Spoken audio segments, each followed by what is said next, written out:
Welcome. I'm Alan Cohen, and this is the Quarantine Interviews.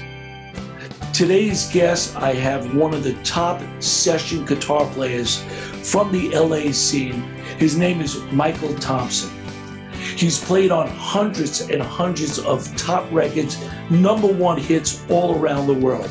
He's played with artists such as Whitney Houston, Celine Dion, Madonna, Brandy, NSYNC, Michael Bolton, Tony Braxton, Gloria Estefan, and the list goes on and on. And the more I find out about Michael, the more excited I am to really interview him.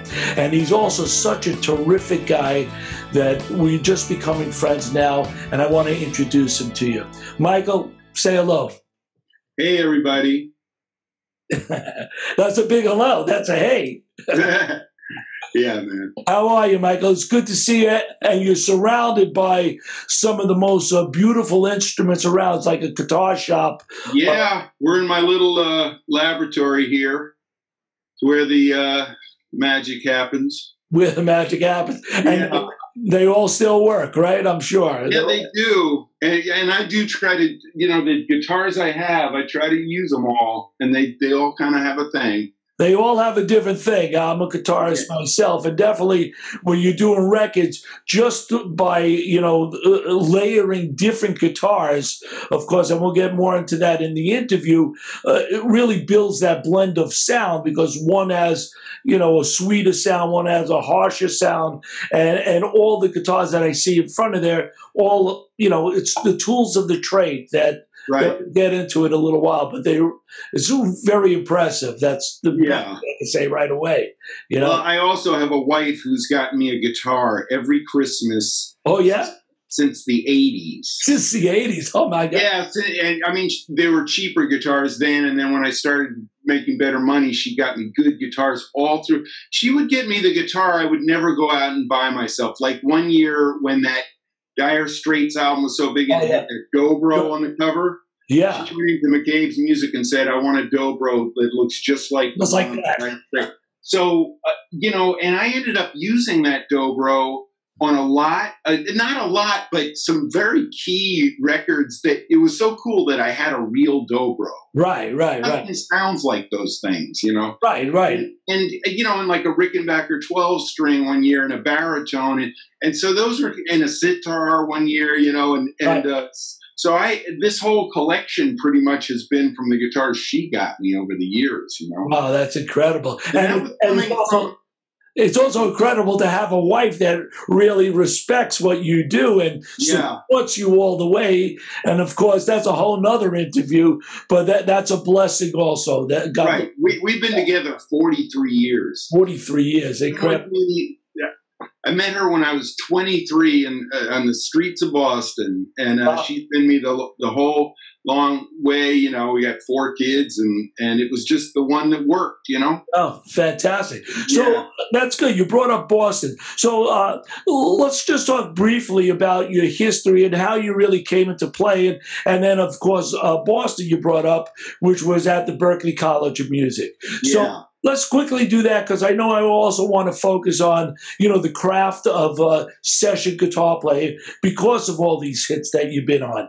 So give me a little bit of your background and then bring us up to speed. Well, the background it's amazing how similar it is to so many of my peers. Saw the Beatles on Ed Sullivan. That was it. And that was February 9th. My birthday is February 11th. So I got Meet the Beatles for my birthday 2 days later, and that kind of started the whole thing. I had been given a guitar when I was 9 and I was messing around on it. And another thing I noticed in a lot of people's interviews is the first guitar they get is like impossible to play. The strings are like way off the neck. And mine was, but I just wanted to do it so bad. I remember Christmas morning trying to push down that C note on the B string. Oh, it had a little book. That's a C chord, the one finger. And then you got the little scars on your fingers. Yeah, but so anyway, that's what began the whole thing. And then I remember my brother and I had a band called Stone Feather. We rehearsed in my parents' garage for like 7th grade to 12th grade and stuff. There was a guy a few years older than us who was in a band we admired and stuff. And I remember him telling me about Berklee. Like, if you're ever going to do anything with music, you have to go to Berklee. And I that was the first I ever heard of it. But he put it in my head, like, wow, Berklee, man, you know. Right. So that's what started the whole thing. And so I went there, and that was like 73 to 75. I did 4 semesters. Right. Okay, 4 semesters. And I did this thing. I don't know if they even have it anymore. It was called instrumental performance. Sure, they do. I think they do have it. Actually, you brought that up because that brings us a little closer, because I actually went to Berklee College of Music from 74 to 78. I stayed the whole time. Wow. Yeah. And I graduated, more composition, but of course I was playing all the time. And right. Just so our audience knows, really, that's how I met you. With my last interview with Jamie Glazer, who's an extraordinary guitar player that I met at Berklee, and I saw you liked the interview I did, and then I reached out to you. So, yeah, I thought it was so great because Jamie, we've been friends. I wish we had been friends back in Boston, but I was aware of him. Oh, yeah. And I saw him. In fact, I just sent him a message today because he put up a track or a live thing with John Lupani. Yeah. And he was playing the stuff you were talking about that Al Di Meola was playing. Like on the thing, he had an ovation. And I told him, you know, because I remember seeing so distinctly going by this room and like sticking my head in, and this guy's sitting there reading single note sight reading, and it was Jamie, and it was just it bummed me out so much that someone could be that good, because I was desperately trying to you know, read music. I started like the year before I went to Berklee. Never got good at sight reading single notes. Happy to tell you, I had a great career without having. We were talking about that the other day, but Jamie was so good at that, and his chops were amazing too. And so today I sent him a thing like, those were the chops that bummed me out when I heard you at Berklee, you know, because then fusion was really big. Yes, of course. And I was, you know, I wasn't a lame-o or anything on that, but when I went to Berklee, I kind of dropped the rock thing that I was really good at to try to be a jazzer like everyone else. Fusion, the blend with Al Di Meola. Yeah, and so it required a certain kind of uber chops that I wasn't really that guy, you know. And so like the gigs that were out there, like looking towards, wow, after Berklee, man, you know, I want to get a gig with so-and-so.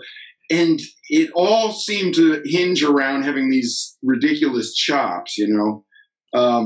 Anyway, but Jamie so did you build up your chops? That's the thing. I did for me, you know, back then, but it was just, it never, that wasn't what was in my heart. I loved, you know, Clapton on Fresh Cream. I mean, it never got any better than that for me. And Hendrix, it's funny, and Jeff Beck was kind of my guy, you know. But well, they have their own chops in their own way, though.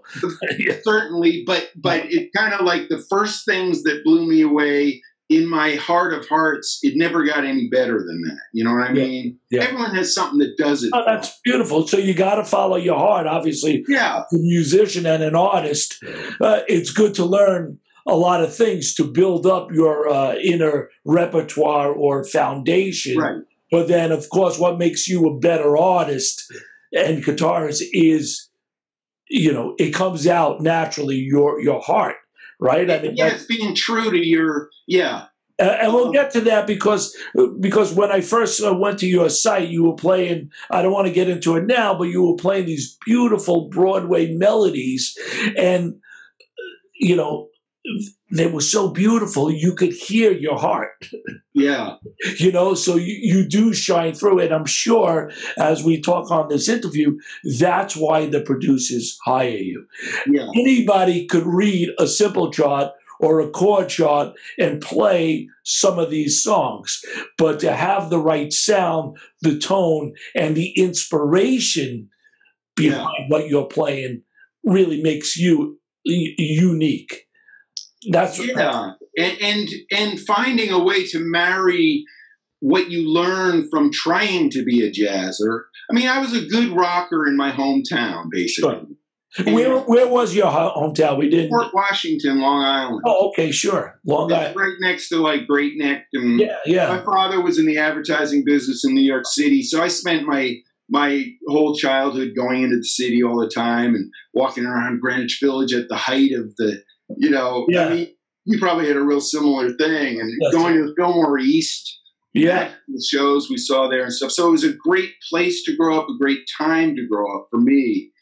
And but the thing I was going to say about diving into jazz and going to Berklee and just wanting to be a jazzer, what I took away from that, which synthesized its way into my overall playing, was priceless. You had to go through that, but it worked.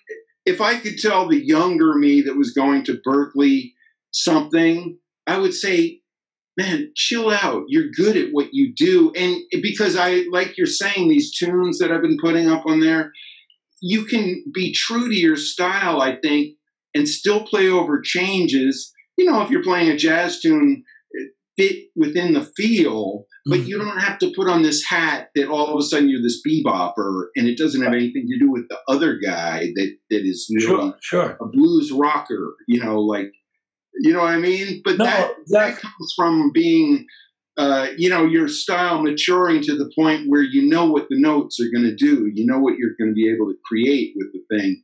But it involves trying to sing with the instrument. That's what I'm doing. That's great. That's great. To me, that's more bending and vibrato and trying to be like a human voice, but that's beautiful. A human voice. I like that. All right. So you stayed at Berklee a couple of years, 2 years or so. And then I guess at that time you were from the East Coast. How did you get to the West Coast? I mean, was there after Berklee?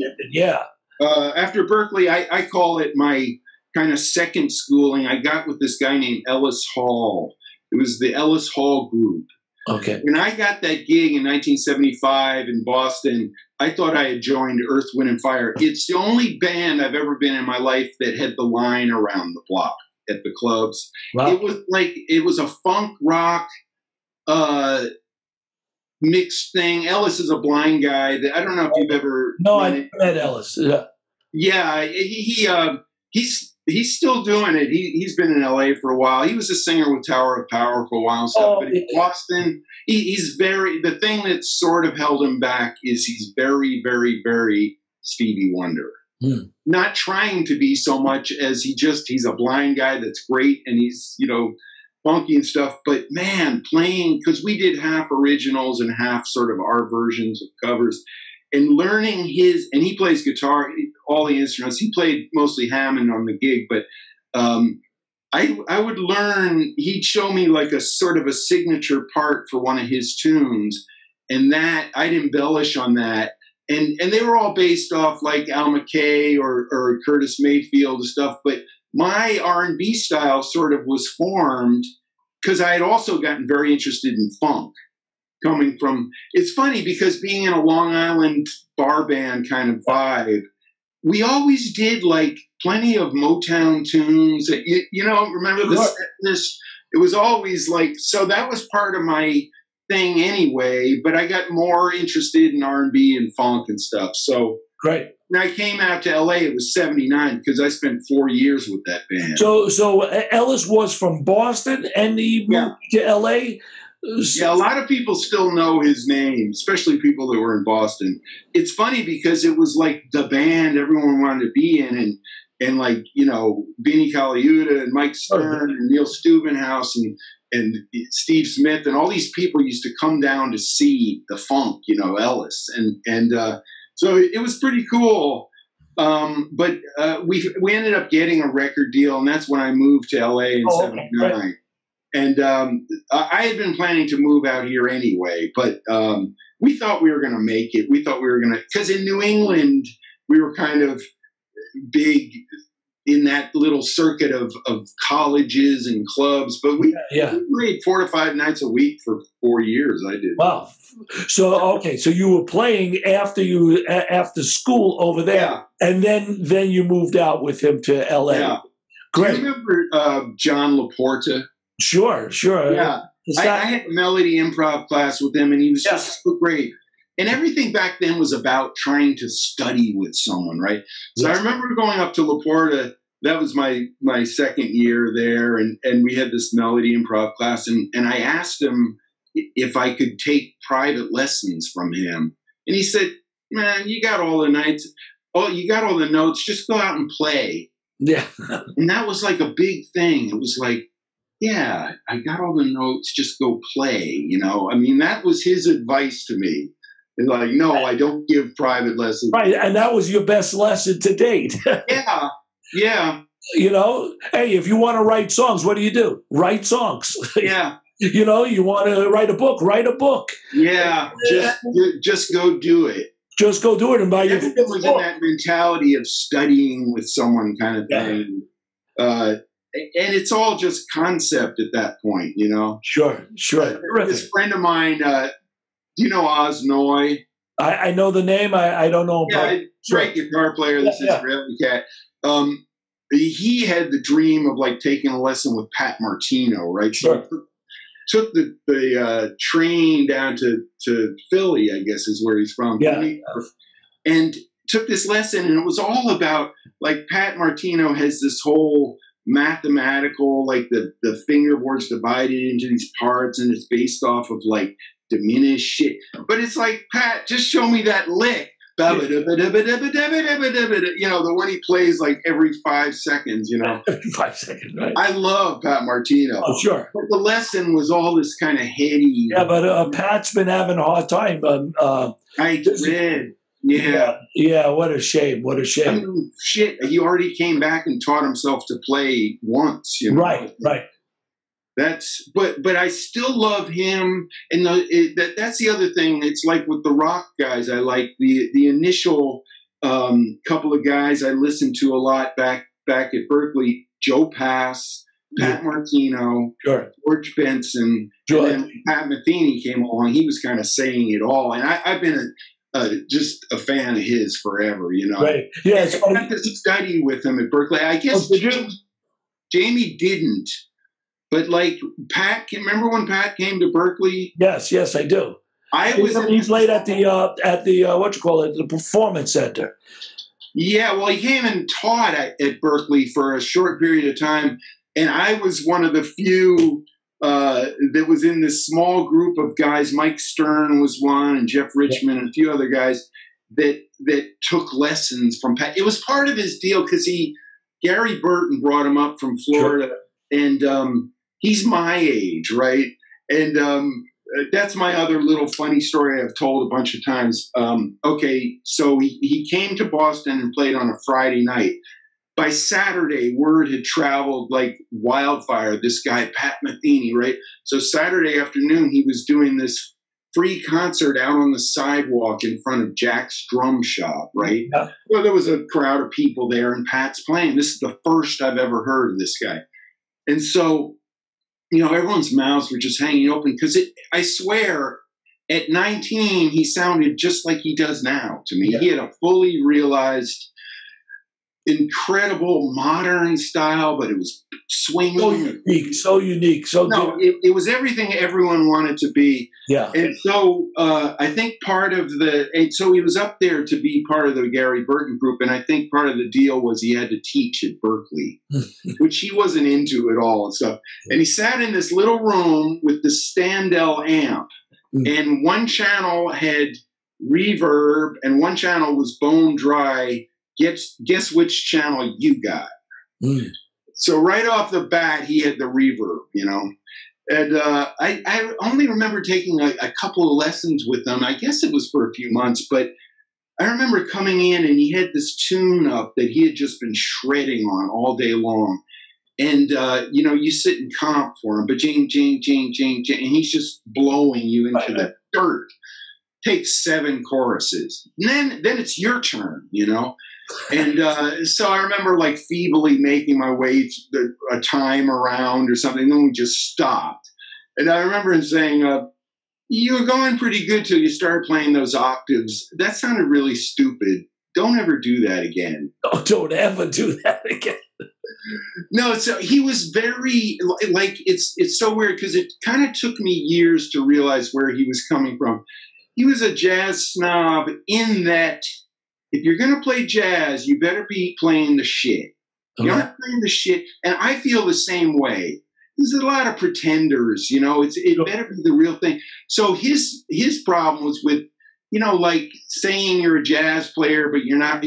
I don't really know, but I knew he had a mind, like a really pop-oriented mind back then, because his favorite two things at that point were Queen and the Carpenters. Wow. Yeah, but when you think about it, the thing that attracts me still to his playing is the melodies. It's all about melodies, even though he has a lot of other things that he uses in there. But I think that's the strong link with him. So anyway, that was my little Papatini. Oh, that's great. That's great. I had sweet redemption though, because after Berkeley, like a couple of years after Berkeley, he came down and saw me with that group, the Ellis Hall group, and I was burning it up. I was doing my thing, and he was very complimentary and stuff. And through my friend Nathan East, who's friends with him, Pat sort of sent word to me, because I've never talked to him since, you know.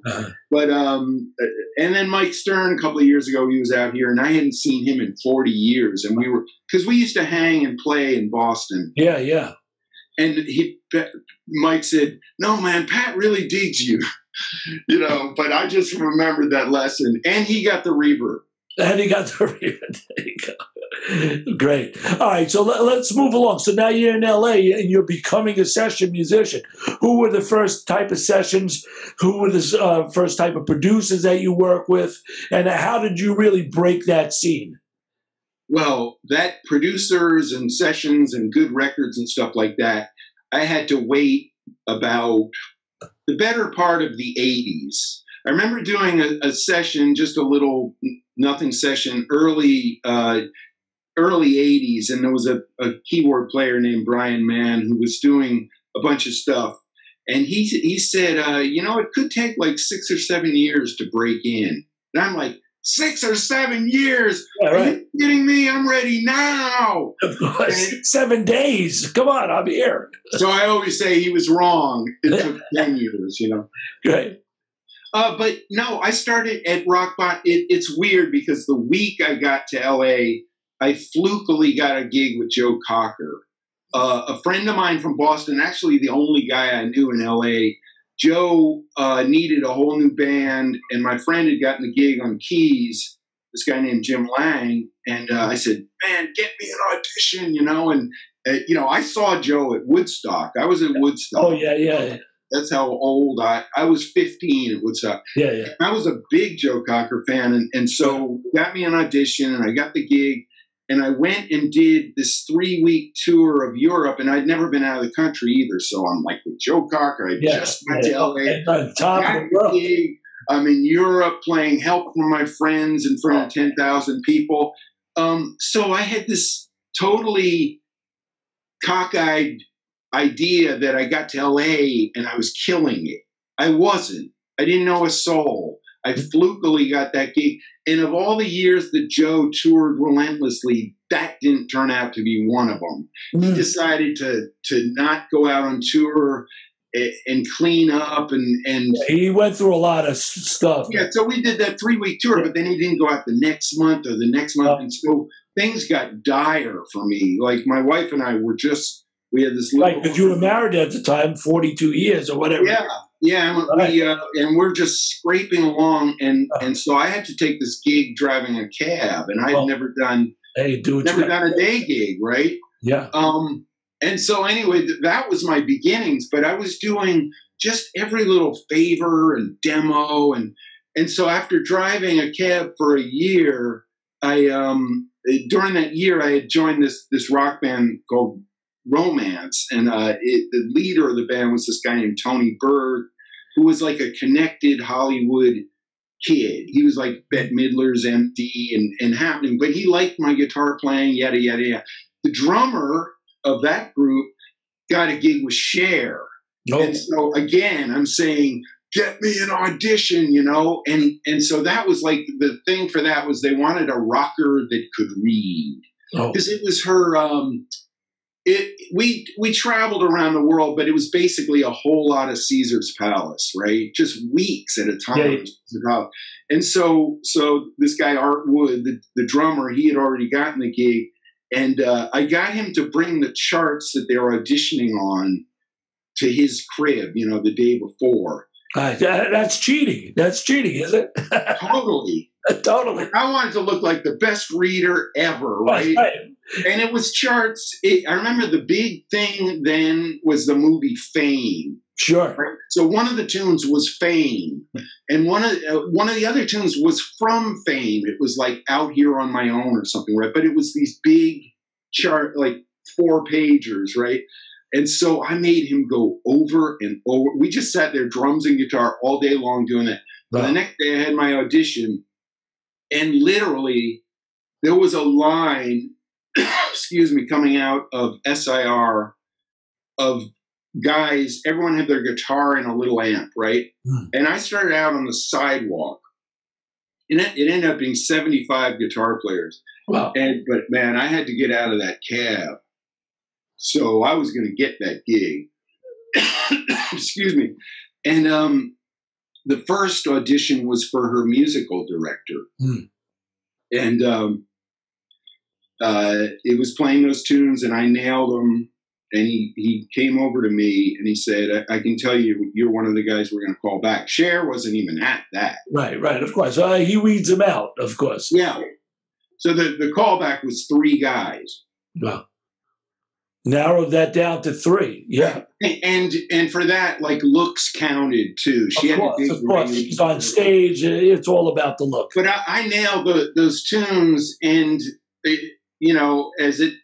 because I can read a chart and stuff, but it was like just the confidence I had with the thing. So the next audition was for Cher in this huge rehearsal room where she was sitting on a couch, and then they had like a band set up like a ways away from her.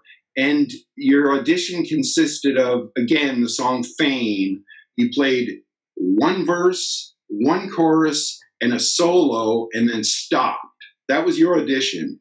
So I heard the guy before me, and he was trying to throw the kitchen sink in, Overplaying. Fucking double timing the rhythm and playing like Eddie Van Halen taps and shit like that. So I thought, man, I'm going to go the other way and just play tasty, and stuff. So anyway, she dug me. And so I spent the next year on tour with her.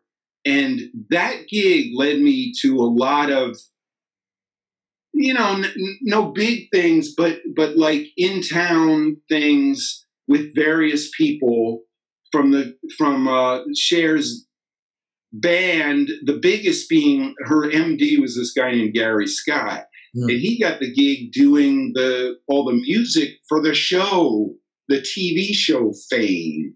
Oh, again, yeah. That show. And so for 4 years I did that, which was like they do 2 songs a week. Yeah. And they did it at the record plant. It was like a real session. Yeah. And he just liked the way I played. The other cats that he used were like the Cats, So that's how I got to meet some of the already top players in the early 80s. Yeah.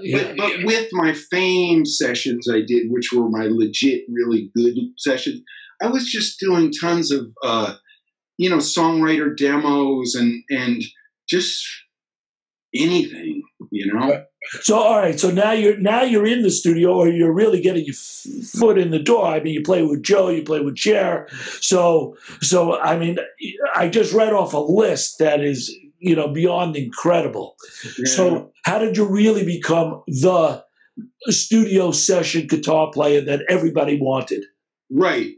Well, everyone has their stories about what led them to something, and I guess it's that 6 degrees of, right? There was a guy who also had to do with Cher, the bass player, who was involved in mostly like Christian records and pulled me in on those, right? But he's one of these guys that would want to use like the engineer that so-and-so uses or something, right? So it was just like a demo or something, but he wanted to use David Foster's engineer, right? So for one of these overdub sessions I was doing for this guy, Bob Parr, he used this guy named Woody Woodruff, who had in '88, when we worked with him, he was David Foster's engineer.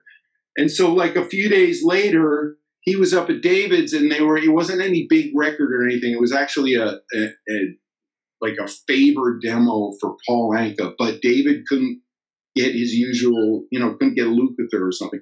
And there you are. So he said, I worked with this guy the other night who was pretty good, right? So he gave me a call, and I remember like driving up to Malibu, like, holy shit, I'm gonna get to work with David Foster, so I made that initial connection there, just showing you what leads to things. Yeah, I actually caught David Foster during a cold period, because his early 80s, mid 80s, producing Chicago and winning all those Grammys and stuff, I never realized it, but he had like cooled off for a few years. And so I met him at the end of that, which coincided perfectly with his next, thing, which was his biggest thing, the 90s. And the first hit, so a year went by, and then I got a call to do another thing with him, and it was Celine Dion's "The Power of Love," sure, which was #1 for 11 weeks, and I got to do a bunch of guitar stuff on that tune, and that's what started the thing with him, where it's like once you play on a hit, then you're almost like a good luck charm that producer's got to have you. Right. Wow, that's I wanted that so bad for so long. I wanted to be that guy. Well, so you had that goal all along, and then you got for it, and that really brought you in. So now you got to capitalize on that, is like you're saying. So you played with Celine, but obviously that one big hit, but you played on the rest of her albums and a bunch of others with her. And same with artists. It's like once they associate you with that first big hit, of course you wanted me on the next one. And so I had like, 5 #1s with her and stuff. But the cool thing about that was David Foster had this thing of like, oh, he's the guy David's using, it's not like he would use me and then another guy. No, I was his guy. And so Babyface was the other hot guy in the 90s.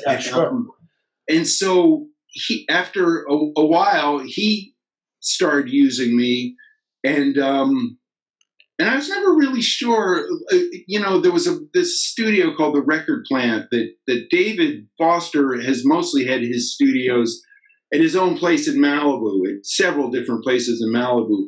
But there was a couple of years there that he was in between houses and didn't have his home studio, so he worked at this place called the Record Plant. Babyface actually was having a studio built and stuff, but he also was working at the Record Plant doing this soundtrack for this movie called Waiting to Exhale. Oh, great soundtrack with a lot of great artists. So Whitney Houston then. Yeah. Wow. The first tune I played on with Babyface was Whitney. But my amps were set up. There's a hallway at the Record Plant where, I'd be working with David, and my speakers were where you could hear him in the hallway, put it that way. And Babyface was down the hall, right? And so he's hearing me for like days, because I was there a lot. And I had worked with the guy that Babyface was using as an engineer, this guy, Brad Gilderman. And Brad came down. He said, "Oh, Kenny wanted to know like if you wanted to come down and play on one of the tunes." And I'm like, "Of course, man!" And so I went down, and he's real quiet and kind of shy and stuff. And so he wasn't like, "Hey, man, I want you to play this or that." And they put up this gorgeous track, and actually, to my horror, it didn't need anything. You know what I mean? It's like, how am I going to show this guy what I can do? So I just started doing my volume swell thing, and just and he nodding, and I could tell he was digging it. And then he said, "Hey, can you come in tomorrow?" And I ended up playing on like 7 tunes on that album. And then he started using it for about 5 years. I worked with him. We did that. Eric Clapton Changed the World. Right, I was going to say that. Babyface produced that, so you got to play on that. Clapton. That's a great. Wow. Another dream, total. Yeah, dream. right. Did you hang with Clapton at all? No, he wasn't there. Oh yeah, but I did have there was like a really good demo for that song that these guys that wrote it, Tommy Sims and this Gordon, whatever his name is, Gordon Kennedy or something, had done this really cool demo. And right, and it's so different than Clapton sound. Yeah, Eric wasn't on the track yet. Right. And so I did my clean Strat thing, and then I even played. Speaking of that dobro, you can hear it on one thing. It's just kind of a but the dobro had this cool sound. Then Eric ended up playing on it, and Babyface ended up playing on it. So incredible. So just having your name with Eric Clapton on the same album. Oh man! Right. And then they don't know. They think you're hanging out all night long, right? I know. People always assume that. It's weird. Over the years, sometimes the artist was there. Like Celine would tend to be there. Oh yeah. And Mariah Carey was there, and and a bunch of other people, but a bunch of people weren't there. Right. You're working with the producer. Well, you're the unsung hero, and then the track goes on. The producers bring it in. You build up this right. Or the artist is coming in that night to do vocals, but you're not there for the guitars. Yeah. Incredible. So, all right. Well, you just mentioned a bunch of other names that I didn't mention, of course, Mariah Carey. And you were also on that other big hit song that I love, Unbreak My Heart, with Tony Braxton. And who produced that record? That was David Foster. Oh, that was David Foster. Yeah. Different sound. That was one of those songs I came in and I heard it, and there was just no doubt about it. This is a smash hit. Wow. Wow. Because Tony Braxton's vocal was already on there. I mean, I got chills like the first time I heard it. Yeah. That was one of Diane Warren's best songs ever. Yeah, of course. That was the other part of the sort of combination was like David producing a Diane Warren song. A lot of those songs were Diane Warren. Yeah, well, she's... In the 80s, I used to do demos for her for $25 a tune. Oh, yeah, did you? Yeah, she would do like 4 tunes in a session and just cranking them out. And then she had that great 90s thing of just like every tune was a gem, Yeah, she sure did. And the Aerosmith songs she wrote? Yeah. Don't Want to Miss a Thing. Yeah, Don't Want to Miss a Thing. That was their only #1. Because I got to play that with Steven Tyler a couple of times later. Oh, that's their only #1? Never realized that. To date? To date. Their only #1 Billboard, Hot 100s. Oh, that's crazy. You never think. I mean, that's crazy. Yeah. So I didn't know that either. And we were doing this tribute to Diane Warren a few years ago with Steven Tyler, and we played it with him. And Joe Perry was there too? No, it was kind of the David Foster band, which we ended up working. It was Nathan East and me and Greg Fillinganes, of course. And so we were backing up Steven Tyler doing that tune, and at the thing he was saying, "And Diane, you wrote our only #1 song." I was surprised. That's like, right. I figure they're going to have more than that, but they were #1s on rock charts and stuff like that. But the pop thing. That's crazy stuff, man. These are incredible stories, really amazing. Yeah. All right, so you work with David Foster, Babyface, and then you mentioned to me earlier Quincy. You did some work with Quincy also. Well, the Quincy story was kind of cool because he was doing this album called Q's Juke Joint. And a couple of my friends always work with him, John Robinson and Neil Stubenhouse. And I thought, damn, this is kind of like probably going to be, this is one of my only chances to work with him. And David Foster told me, because I was working with David like every week and stuff. He said, Quincy might call you. I recommended you to Quincy. I'm like, okay, cool. Weeks went by, nothing, right? And so literally I got a call at like 10 o'clock at night or something from the studio, and they put Quincy on. So I did get that call. You hear the story about Eddie Van Halen getting a call. Yeah, get the call. From Quincy, and he thought it was someone goofing, and he hung up, blah, blah. I didn't hang up because I was halfway expecting it. But this guy, Greg Fillinganes, that Quincy used a lot of years, of course, he re-recommended me to Quincy. So David had recommended me and Greg, and so it's like maybe I should check this guy out. And so I went in, and again, it was that thing, almost like the thing when the first tune I did for Babyface, where Quincy, they put up this track, and it's gorgeous, but it's full. It doesn't need me, you know. I was definitely used to working on tracks that were a little more sparse, in that there was room for a major guitar part or something. Right. And so this is beautiful, but like, I'm like, shit, this is my one chance to show Quincy what I can do. I started again just doing some volume things and stuff, and he was sitting there and he's going, perfect, man. Oh, you don't need to play it, man. That's great. That's great. And so this song had a long ride out that was just like a couple of sexy chords over and over. And I was just sort of thing. And I thought, okay, that was nice, but that was it. So then I hear him telling the engineer, hey, why don't you, put up that Phil Collins track, right? Because he had all these different guests on that record. Of course. And so they put up another tune, and I played on that. And then he said, hey, I got this other song. I want to clear out the first 8 bars and see what you come up with, right? And so it was. So now he's making room for you. Now he's thinking the mud. Making room. It was just a drum beat. It was a song called "Is It Love That We're Missing," right? And Gloria Estefan was the guest on that one, and this guy named Warren Weavy and stuff. So they put that up, and I had this idea for like a cleanup woman kind of. So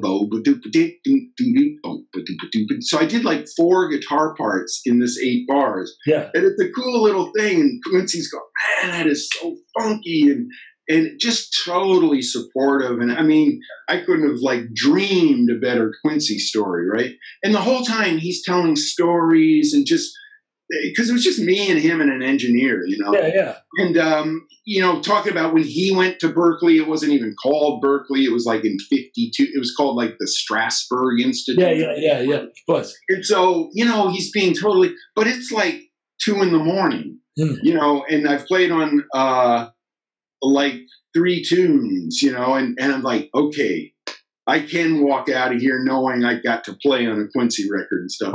Then he goes, yeah, we got this one other thing.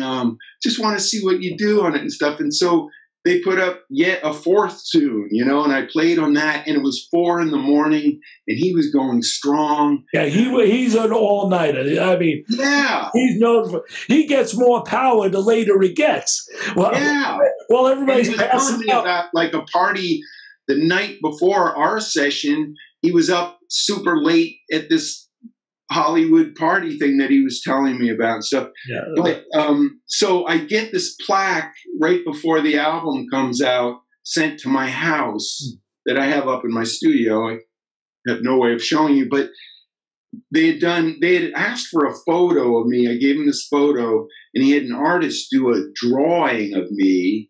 And then there's the album, and then the credits, and on the drawing he wrote, Michael, you're the best. Thanks for your genius. Love, Hugh.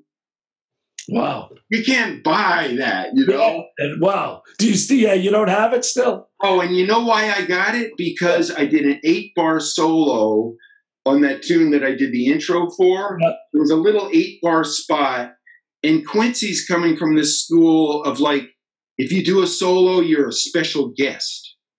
So my other friends that played on the album, JR and Paul Jackson and those guys, they just got the musician credits. But I got the drawing, and I was in there with like Phil Collins and Babyface and Gloria Estefan and stuff. And so I was a guest artist. Oh man, this is incredible. So if you could have made the Quincy story any better, it was that. It was that, But what's even better than that? You told me the next artist you played with for Quincy on. The next artist? Well, wasn't there another artist that Quincy produced? That was it. That was my one. You told me you played with Michael Jackson. Oh yeah, I heard that. Was like that David Foster produced that. Oh, David Foster produced the one song, the big song that I played on was the Earth song. Oh, okay. So but there was another song called. I didn't mean to move you away from Q, but that's like I said, it was kind of at the tail end of his record producing. Wow. Okay. He did a big band album a few years after that, and hasn't really gone back to that pop album thing. So that was my last chance to work with. I mean, I'd work with David and I'd work with Babyface, but it was like I didn't have the Quincy. That's like playing with Miles or something. Sure. Come on. And so if you could have like compounded it into one great night, that was it. And then I did a couple of live gigs with Quincy after that. Oh yeah. And he always remembered me. It was super nice to me and stuff. But as far as the session thing, it was just one long night. Wow, one long night. But I got all 4 tunes, went on the record and great. Well, since I brought up Michael Jackson, so you did play. You played on one song, or you played on more than one? Well, so I went to New York to do that, the Earth song, and like I said in my little post that I did, I was in there working on the tune. The lights were turned down really low. Michael had like 5 studios going in New York, the Hit Factory. We were at Sony. And we're working on this tune for a couple hours, but he wasn't there. Okay. And I had my eyes closed, and I'm looking down, and I'm in the middle of this part.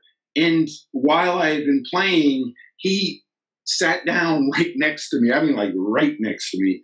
And I opened my eyes, and Michael Jackson's sitting right there. It's you and Michael. So we shake. He didn't have the glove on, and he was really nice and really friendly. And like I said, there's that little this thing called the EBO. Oh, the EBO, sure. And we used the EBO a bunch on David Foster Rec Productions, and David had said, how about an EBO part? And so I get it out, and I'm getting that sound up, and Michael's like, wow, what is that thing? And oh yeah, it's a magnet thing, and I'm showing him how it works. Sure. And he was fascinated, and he watched me do that part, and then I think I looked down and I looked up again, and he was gone. It was all a dream. It was all right.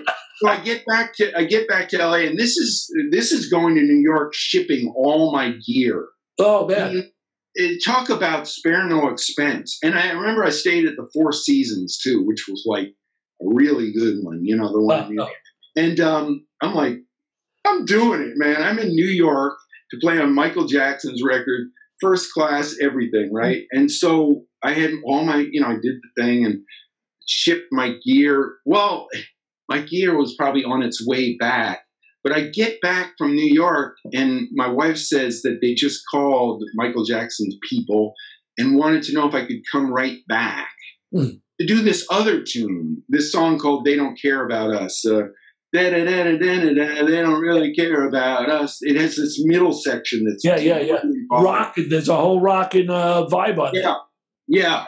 And so, as much as I loved the flattery of it, I didn't want to go right back there. And so I ended up doing it in L.A. with a guy named Michael Boddicker, who had worked on a lot of Michael Jackson stuff. And we spent 6 hours on that one spot. And it was going to a tape machine, and to execute, maybe Jamie Glazer could have played it, but to execute these lines, because it was like, it was on half speed. Oh. And I meticulously went through and doubled the shit, and then it sped it up, and it was like this speed racer kind of thing that Michael wanted, Yeah. So that was the thing, but I thought it was cool. It's like I made enough of an impression that it would have been really wacky if he would have ended up sitting right next to you. I know. Like he transformed himself into. I know, but it just gives you, the thing that's it's almost hard to imagine now, because the record business has been in the toilet for years. There is no record business, the way we knew it. But the budgets of the artists that I got to work with, and this is after scraping through the 80s and being, trying to make it into the thing. But once you start working with you know, you start working for Mariah and Michael Jackson. I mean, the budget is like, that's another thing. After year, David Foster is a very frugal guy in his own life. I mean, he's a zillionaire, but he's not like spare no expense, and he's very like on top of the budget. Oh yeah, he doesn't hand out free money to anyone, right? But after I'd been working for him, it must have been for about 6 years or something. We were doing a session for John Bon Jovi, and I played like 6 guitar parts on this song, like baritone and acoustic and clean and cranked and stuff. And David pulled me aside. He said, "You know, Mike, you should really be charging triple scale." Sure. It was coming from him. Right. You want you to be taken care of. So it wasn't like someone going, "Hey, man, you should see if you can get away with charging triple scale." He knew, you know, I was going to start charging him triple scale. And so starting the next day, I let people know, "Hey, man, rates went up." Right. And that was still in the heyday of budgets and stuff. And so I made myself another $600 a session or whatever. But I mean, a 3-hour session was like, you know, instead of being, it was like $1,200 or something for 3 hours, you know, which was really good. And I think I got a good like 5 years of the triple scale thing. But it was just, you know, once he had given me that. Right. The seal of approval. Yeah. Well, that's incredible. These are incredible stories. So, you know, I know we've been talking a while. I don't want you to leave anything out. I mean, that was then. There's a long time from then till now, which would be a whole nother interview. But, you know, how could you bring us up to date a little bit about what you're doing now or anything that you might have left off? Yeah. Well, I kind of I got on board with the home studio thing really pretty early on, which the big light bulb was I was working on like a Latin record in the early-ish 90s, right when the ADATs came out.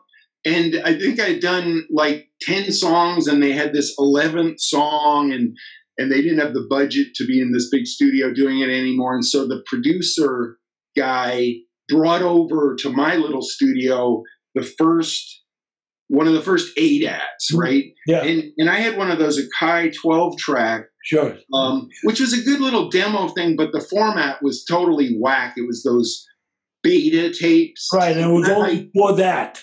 Right. Yeah. You couldn't like give it to someone, they put it on the record. Right. So he somehow patched into my Akai thing, and we did that 11th song, right? And the light bulb went off. It's like, I got to get me one of those. And so I got like 2 ADATs. Yeah. And that started the whole option of being able to, I started working for people from out of town that in some cases, I still haven't met them in person, but I started getting sent tunes to do. Sure. And that's what started. So it wasn't a big shock to me as far as the working at home thing when things over the last, say, 10 to 12 years of the record business really going down and stuff. It just became more and more and more till it's like 99.9% of my work that when I do get paid to work, it's in my studio. Wow. And so instead of being at the record plant with entourages and triple scale and stuff, like I did a song for Michael Bolton last week. Oh, yeah. That he sent me for his new album. And his last few albums, we've done just the 2 of us sitting in here, you know? Wow. I mean, I mentioned him because he was always such a huge artist. And I mean, the first big hit I played on was When a Man Loves a Woman. Right. I was going to mention that one. That's, yeah. Yeah. And so with him, I've been sort of like a good luck charm kind of thing too. And so like every record he's played had me play on a couple of tunes. And the last couple of records, you know, few records have just been he likes to be there when you're working, which is fine with me. I prefer to almost just produce myself and people. So actually you're producing this record then? Yeah. Well, your guitar parts, you're producing. You're producing, okay. Yeah, and I know what he likes. And so we've gotten to the point where, and because he's like, you know, quarantining in Connecticut, Oh, yeah. And he literally couldn't be here if he wanted to be. Right. So the last couple of tunes for his new album, which a cool thing after doing just decades of nothing but covers, he's doing original tunes again that he's co-writing with these young, one guy's like a YouTube phenomenon guy, really good tunes, you know, singer-songwriter guys. And but he's got to keep current also. I guess he has to somewhat current, you know. Right.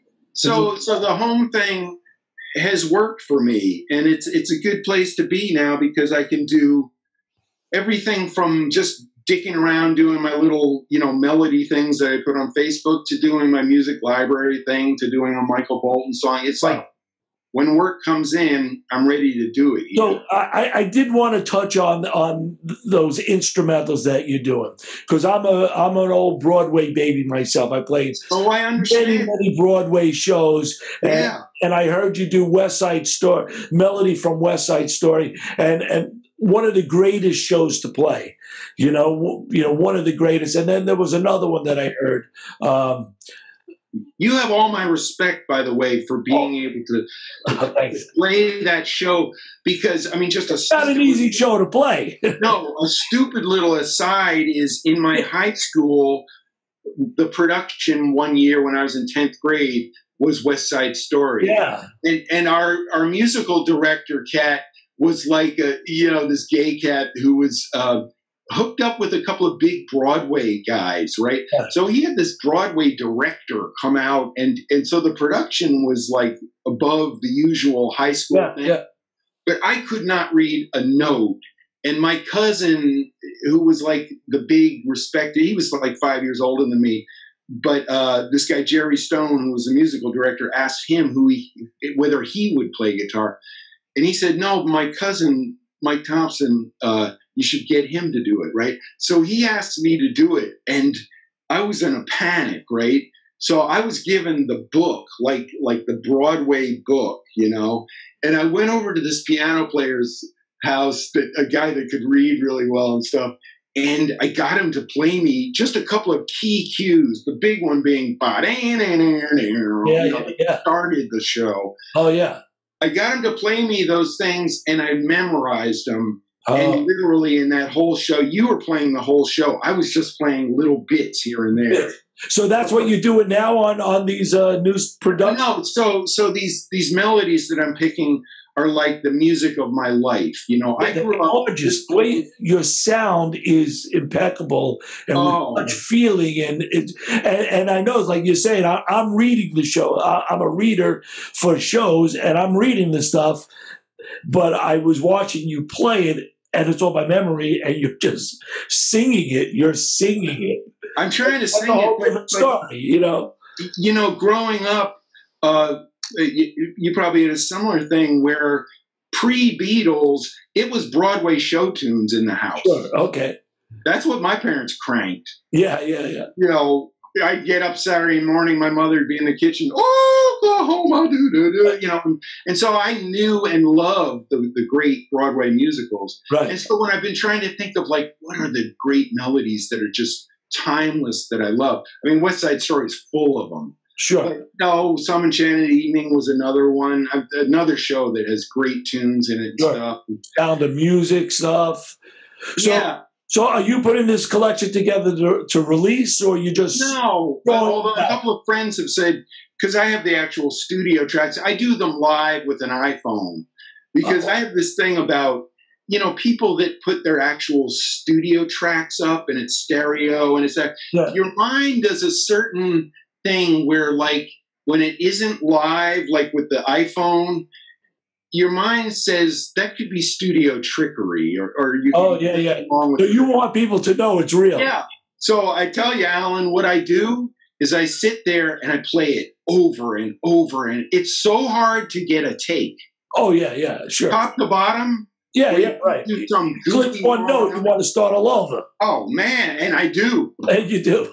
And today, when I finish this interview, I'm doing My One and Only Love. Oh, wow. And I was doing it last night until I got called for dinner. I thought I was going to nail it in one take, and I had my daughter come out and you know, tape it with her phone. I'm going to have to rig it of mine today. But again, it's a song I know the melody. I actually had the tune on my last solo album and stuff.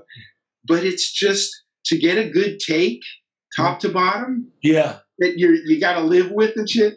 Yeah. So I'm going to nail it. What's your pet project right now? Is that really? Well, my COVID project has been, it's just sort of turned into a thing. And I like it so much that I'm going to keep it coming, I think. I think so. I think you should release them and let the world hear them. They're so beautiful. I'm trying to keep them to 2 minutes, too. Instead of the whole tune, because of people's attention spans. You mean like this hour interview? Oh, no. Oh, the attention span. Oh. But I tell you, the stories have been so good. The hour has been so fast. Yeah. And you know what? I watched the whole one with Jamie Glazier. I told you I watched half. Yeah. One night. There you go. The next day, and totally loved it, as opposed to other interviews where you're done with it. Right. I got a few comments about that. It's the same thing. Somebody wrote, when was the last time I sat and watched one video on Facebook for an hour? Well, this one I did. Yeah, I mean that's saying a lot. Well, this one that we're doing now, they're going to do the same thing. Oh, so, Michael, I do want to wrap it up, and obviously these things started as a quarantine interviews because of my wanting to reach out to some of the people that I've worked with through the years, and through that I'm meeting a lot of people I never met, such as yourself. So obviously we are in quarantine. So how is it affecting you? But obviously you're in the studio, so you're not a live player that lost, the next 3-4 months, a year of gigs. You can still do what you're doing now. And you said that's your quarantine project. Right. I feel for pretty much every other musician I know, because like Nathan East is a really good friend. For 30 years it's been, he's played with Clapton for almost 30 years. Phil Collins. I mean, with the session work he's done these top road gigs, foreplay, and he's home for a week, but then he's gone. I've been the guy that was always there in town. In fact, one thing I didn't mention, but one of the things that did help me was that I was the guy that was available, sitting by the phone. Yeah, I wasn't on tour. Right. But all that to say that how everyone whose live work is the bulk of what they do, they're dead in the water right now. So my life hasn't changed one iota. Right. I see. You still got all the guitars ready to go. No, and the rest of my life is a very simple, but I love it. Like I've done this bike ride, this 23-mile bike ride every day, 7 days a week for like 16 years, And we have this great bike path that goes to the beach and stuff. And so like that takes 2 hours, come back, have lunch, come out in my studio. If I'm not working on a tune for someone, I'm messing around with one of my things. And then we have dinner and I watch shows at night. And that I like that life. And then a couple of times a year, I have been going and doing like a short tour with Nathan East. We've gone to mostly Asia. Right. And those are like 10 days. And it's the perfect amount of getting to and traveling business class, staying in really nice hotels.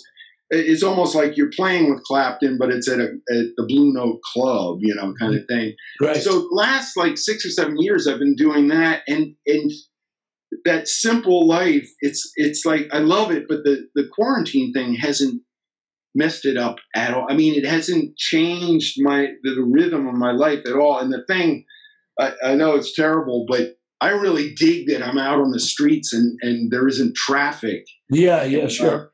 Especially in LA. Yeah. New York, it's the same thing. But the air is cleaner now. Oh, the best in the country. Right. So to kind of wrap this up, why don't you just give a little word of inspiration, advice to maybe some younger musicians, and wrap it up with whatever you like to finish up your conversation with. Yeah. Well, when you listen to these interviews, there's like a common thread of like everyone that you're going to interview has obviously reached a level of success for what they started out to do. And I remember when I was going to Berkeley, like that question that you can't answer, how do you make it? There isn't an answer for it and stuff. But man, you got to want it more than life itself. And you got to be realistic with yourself. If all your friends and everyone, tunes you play on, they're going, man, great guitar part, and you're getting the encouragement.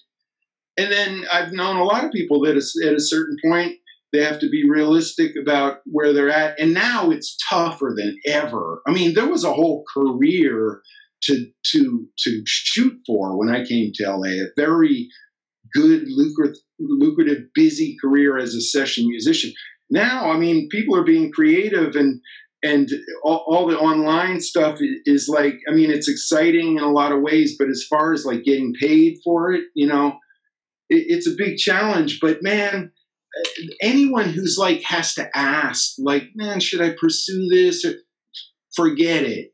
You got to want it so bad more than life itself. And when I hear earlier stuff that I've recorded, I can literally hear the hunger in my playing, just wanting to do so good and kill it. And I gotta, impress them, and I gotta play great.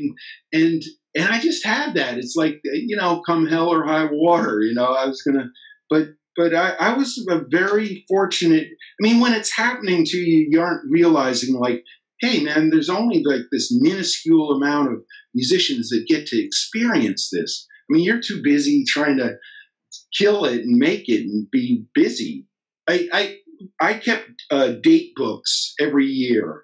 There hasn't been a need or a reason for them for a bunch of years, right? But it like would blow your mind to see these books. It's like, I'd work like 28 days straight and then be freaking out because I had like 4 days off. Remember we've gone to Maui for like 25 years every August. Another thing, growing up in New York, no one went to Hawaii unless they were really rich, But like, living in California and stuff, we started going to Maui and stuff. And like now we've for the last bunch of years, we've gone for 2 weeks. But the first year when we went in the 90s, we went for 4 days because I was freaking out that I didn't want to miss anything. I mean, damn, I can't even imagine having that feeling now. But, that gives you an idea of how bad. So anyway, that's not supposed to be a bummer. It's supposed to be encouragement. But you've got to have that level of drive. That's great. No matter what you're doing, what facet of it you're doing. Well, incredible.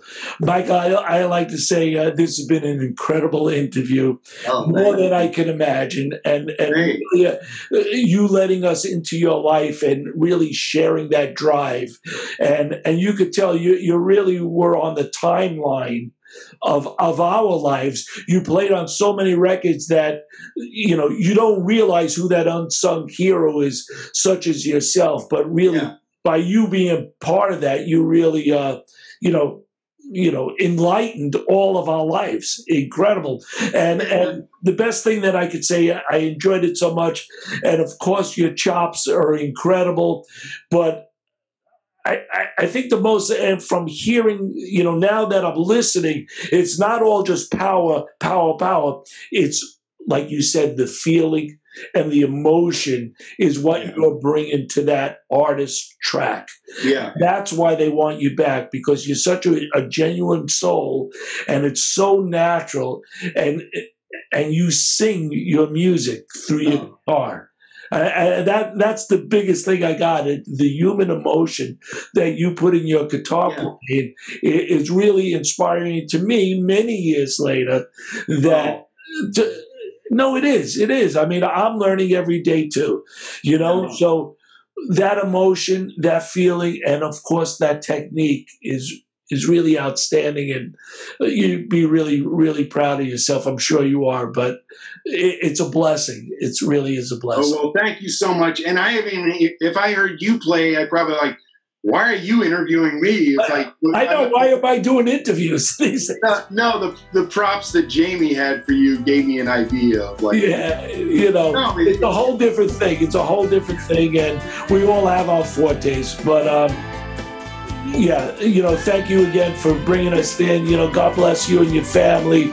May you be safe during this time, and we look forward to hearing you sing your music from here. Yeah, we'll have to do a part 2 next year. Part 2 next year. You got it. All right, thank you. Signing out. Peace to you and yours. Thank you.